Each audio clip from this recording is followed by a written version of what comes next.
செயல்படுத்தப்பட்டு வருகின்ற திட்டங்களான பெரியார் நகர் பேருந்து நிலையம், அதேபோல் திருவிக்கா நகர் பேருந்து நிலையத்தினுடைய இறுதிக்கட்ட பணிகளை இன்றைக்கு எங்கள் துறையினுடைய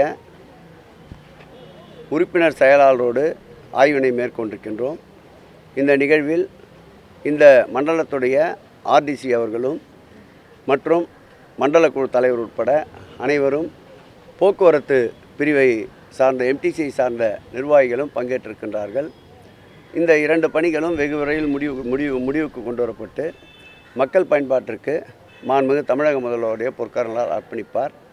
அதேபோல் ராஜா தோட்டம் பகுதியில் வாழ்விட மேம்பாட்டு வாரியத்தின் சார்பில் கட்டப்பட்டு கொண்டிருக்கின்ற புதிதாக ஏற்கனவே அங்கே இருந்த குடியிருப்புகள் 86 பேர்கள், அவர்களுக்கு மறுகட்டுமானமும் கூடுதலாக 81 குடியிருப்புகள் என்று கட்டி முடிக்கப்பட்டிருக்கின்றது.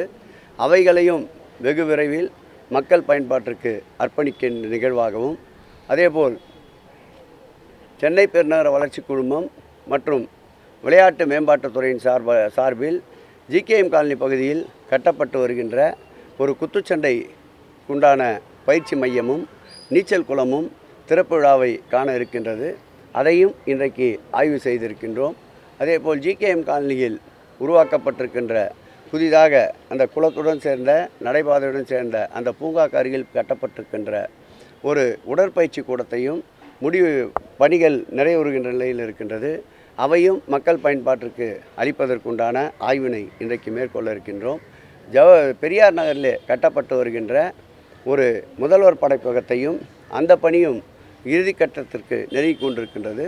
அதையும் மக்கள் பயன்பாட்டிற்கு கொண்டு வருவதற்குண்டான பணிகளை மேற்கொண்டிருக்கின்றோம். இன்றைக்கு இது குறித்து வாழ்விட மேம்பாட்டு வாரியத்தினுடைய எம்டி அவர்களும் இந்த ஆய்விலே பங்கேற்றிருந்தார்கள். இவையும் வடசென்னை வளர்ச்சி திட்ட திட்ட பணிகள் தான் முடிந்த அளவிற்கு இந்த ஆண்டு டிசம்பர் மாதத்திற்குள் இந்த பணிகளை முடிப்பதற்குண்டான அனைத்து விதமான அழுத்தங்களையும் தந்து கொண்டிருக்கின்றோம். மாண்புமிகு தமிழக முதல்வர்களும் தொடர்ந்து இது குறித்து பணிகளுடைய முன்னேற்றம் குறித்தும் களத்திற்கே வந்து ஆய்வு செய்து கொண்டிருக்கின்றார். எவ்வளவு விரைவாக மக்கள் பயன்பாட்டிற்கு கொண்டு செல்ல முடியுமோ அவ்வளவு விரைவாக மக்கள் பயன்பாட்டிற்கு கொண்டு செல்வதற்குண்டான அனைத்து முயற்சிகளையும் எடுத்துக்கொண்டிருக்கின்றோம்.